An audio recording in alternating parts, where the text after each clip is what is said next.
இன்றைய நற்செய்தி மத்தேயு நற்செய்தி அதிகாரம் 26 இறை வார்த்தைகள் 14 முதல் 25 வரை. அக்காலத்தில் 12 ஒருவனாகிய யூதாஸ் இஸ்காரியோத்து தலைமை குருவிடம் வந்து, இயேசுவை உங்களுக்கு நான் காட்டிக் கொடுத்தால் எனக்கு என்ன தருவீர்கள் என்று கேட்டான். அவர்களும் 30 வெள்ளி காசுகளை எண்ணி அவனுக்கு கொடுத்தார்கள்.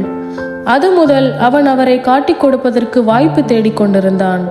புலிபற்ற அப்ப விழாவின் முதல் நாளில் சீடர்கள் இயேசுவை அணுகி வந்து, நீர் பாஸ்கா விருந்துண்ண நாங்கள் எங்கே ஏற்பாடு செய்ய வேண்டும் என விரும்புகிறீர் என்று கேட்டார்கள்.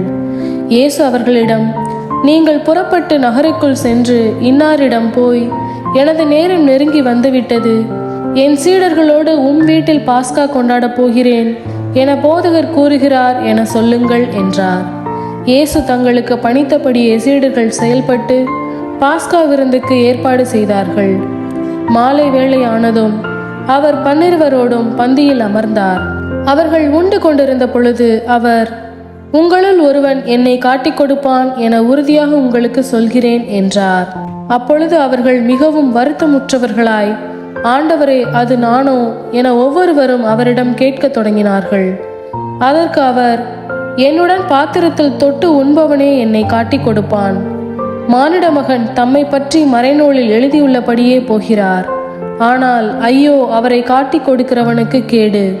அம்மனிதன் பிறவாதிருந்தால் அவனுக்கு நலமாயிருந்திருக்கும் என்றார்.